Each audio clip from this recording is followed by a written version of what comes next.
आज के भारत में वो उसको सपने देखने की जरूरत नहीं है, उसको मालूम है कि ये पॉसिबल है। मैंने जो आपको होमवर्क कहा था तो उसका क्या प्रोग्रेस हुआ है?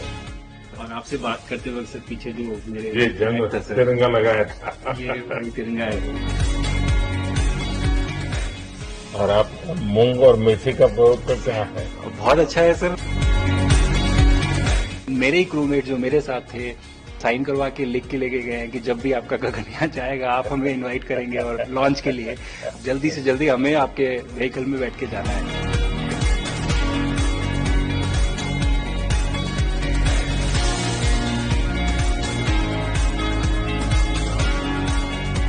आप लोग जब इतनी बड़ी यात्रा करके वापस पहुंचते हैं, जी सर।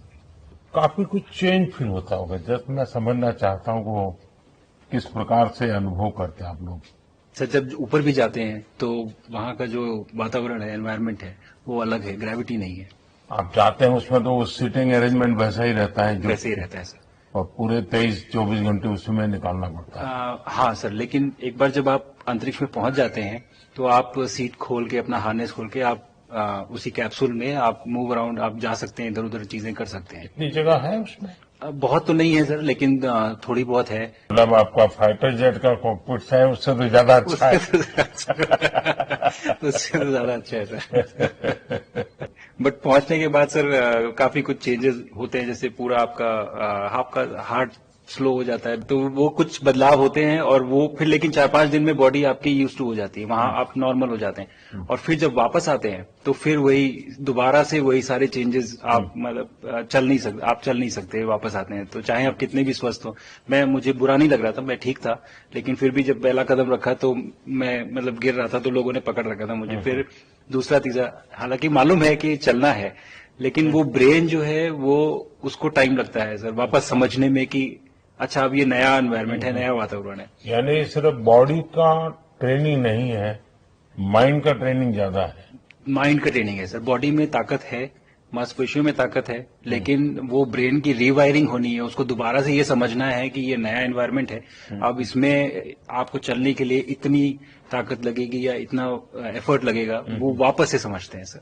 सबसे ज्यादा समय से वहां कौन था? कितने समय का?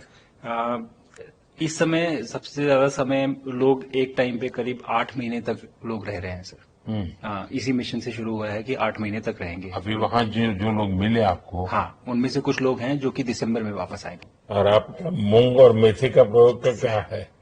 बहुत अच्छा है सर। मैं इस बात से बहुत सरप्राइज था कि लोगों को इसके बारे में पता नहीं था, इन चीजों के बारे में। फूड बहुत बड़ा चैलेंज है सर एक स्पेस स्टेशन पे।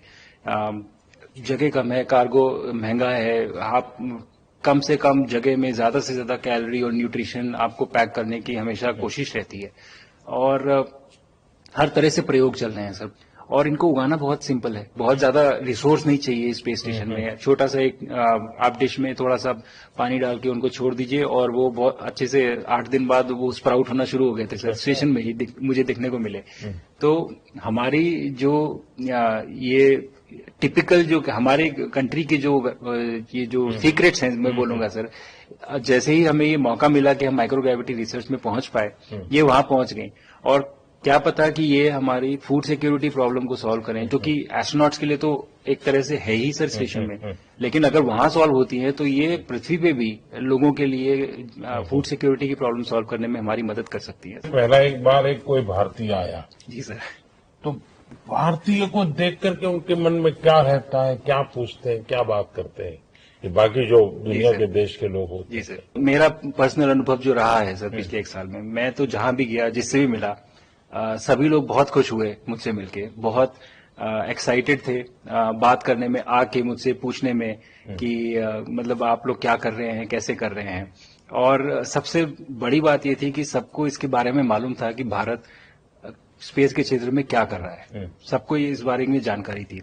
और सब मुझसे ज्यादा तो कई लोग थे जो गगनयान के बारे में इतना एक्साइटेड थे, जो आके मुझसे पूछ रहे थे कि आपका मिशन कब जा रहा है। एंड मेरे ही क्रूमेट जो मेरे साथ थे मुझसे साइन करवा के लिख के लेके गए हैं कि जब भी आपका गगनयान जाएगा आप हमें इनवाइट करेंगे और लॉन्च के लिए, और उसके बाद जल्दी से जल्दी हमें आपके व्हीकल में बैठ के जाना है। तो मुझे लगता है सर कि बहुत ज्यादा उत्साह है। ये सारी आपको टेक जीनियस के रूप में बुलाती थी, क्या कारण? नहीं सर, वो लोग मुझे लगता है बहुत काइंड है जो इस तरह से बोलते हैं, बट मेरी जो ट्रेनिंग रही है सर, जो एयरफोर्स में ट्रेनिंग रही है और उसके बाद हम लोग ने टेस्ट पायलट की ट्रेनिंग की सर। तो मैं एयरफोर्स में जब गया था तो मुझे लगा था कि पढ़ाई नहीं करनी पड़ेगी, बट मुझे इसके बाद बहुत पढ़ाई करनी पड़ी जो मुझे पता नहीं था। और टेस्ट पायलट बनने के बाद तो एक ये काइंड ऑफ एक इंजीनियरिंग का एक डिसिप्लिन बन जाता है सर। इसरो में ट्रेनिंग की, हमारे साइंटिस्ट ने हमको पढ़ाया तो 3-4 साल। तो मुझे लगता है कि हम लोग काफी अच्छे से तैयार थे सर इस मिशन के लिए जब पहुंचे। मैंने जो आपको होमवर्क कहा था तो उसका क्या प्रोग्रेस हुआ है? बहुत बहुत अच्छा प्रोग्रेस हुआ है सर, और लोग काफी हंसे थे मेरे साथ। उस मीटिंग के बाद उन्होंने मुझे चढ़ाया भी था कि आपके प्रधानमंत्री ने आपको होमवर्क दिया है। दिया तो है, और बहुत जरूरी है सर। हमें इस बात का आभास था, मैं गया ही इसलिए था। मिशन तो एक सक्सेसफुल हुआ है सर, हम लोग वापस आ गए हैं, लेकिन ये मिशन अंत नहीं है, मिशन तो शुरुआत है। तो अरे तो मैंने उसी दिन भी कहा, आपने उस दिन बोला था सर, हमारा ये पहला कदम है, पहला कदम है सर। तो इस पहले कदम का मेन जो उद्देश्य था वो यही था कि हम कितना कुछ इससे सीख के हम वापस ला सकते हैं।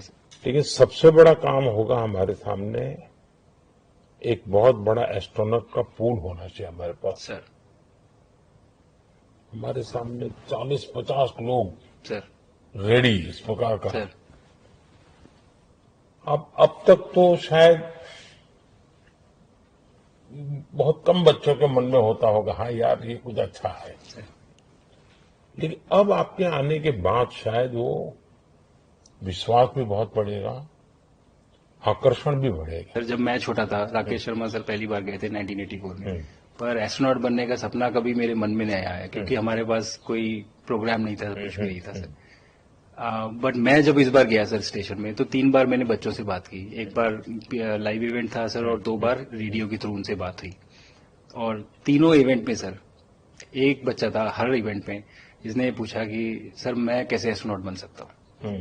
तो मुझे लगता है कि ये अपने आप में हमारे देश के लिए बहुत बड़ी सफलता है सर, कि आज के भारत में वो उसको सपने देखने की जरूरत नहीं है, उसको मालूम है कि ये पॉसिबल है, हमारे पास ऑप्शन है और हम बन सकते हैं। और आपने जैसा कहा सर कि ये जिम्मेदारी है मेरी, मुझे लगता है मुझे बहुत मौका मिला कि मैं अपने देश का रिप्रेजेंट कर पाया हूँ, और अब ये मेरी जिम्मेदारी है कि अब मैं ज्यादा से ज्यादा लोगों को यहाँ तक पहुंचाऊं। अब स्पेस स्टेशन और गगनयान सर, जो हमारे बड़े मिशन है सर, उसमें आपका एक्सपीरियंस बहुत काम आएगा। तो मुझे लगता है सर कहीं ना कहीं हमारे लिए एक बहुत बड़ा मौका है, स्पेशली सर क्योंकि जिस तरह का कमिटमेंट हमारी गवर्नमेंट आपके द्वारा जो है इस स्पेस प्रोग्राम को sustained budget every year in spite of failures, जैसे कि चंद्रयान 2 सर सक्सेसफुल नहीं हुआ, उसके बाद भी हमने कहा कि नहीं हम आगे बढ़ेंगे, चंद्रयान 3 सक्सेसफुल हुआ। ऐसे ही फेलियर होने के बाद भी अगर इतना सपोर्ट मिल रहा है और ये पूरी दुनिया देख रही है सर, तो कहीं ना कहीं सर हमारी इस समय क्षमता भी है और इस समय पोजीशन भी है, तो हम यहाँ पे एक लीडरशिप रोल एक्वायर कर सकते हैं सर। और एक बहुत बड़ा एक टूल होगा अगर एक ऐसा स्पेस स्टेशन जो लेड बाय भारत बट बाकी लोग आके उसका हिस्सा बने। मैंने सुनी सर आपने जो आत्मनिर्भरता इन स्पेस मैन्युफैक्चरिंग वाली आपने बात की थी सर, तो ये सारी चीजें एक ही तरह से जुड़ी हुई है। जो विजन आपने जो अभी दिया है हमें, ये गगनयान का और बैस का और फिर मून लैंडिंग का सर, बहुत बड़ा ड्रीम है सर। हम अगर आत्मनिर्भर बन के करेंगे तो अच्छा करेंगे। बिल्कुल सर। मैंने काफी सारी चीजें सर स्पेस से फोटोग्राफ वगैरह कोशिश की भारत की लेने की। तो ये भारत यहाँ से शुरू से ये ट्रायंगल, ये बैंगलोर है सर, ये हैदराबाद क्रॉस हो रहा है, और ये जो फ्लैश आप देख रहे हैं सर, ये सारी बिजली चमक रही है सर, जो पहाड़ों में हो रहा है सर। और ये क्रॉस होते ही जो डार्क एरिया आता है सर, ये हिमालय आ जाता है। और ये ऊपर की तरफ जो जा रहे हैं सर, ये तारे हैं सारे, और ये क्रॉस करते ही ये पीछे से सूरज आ रहा है सर।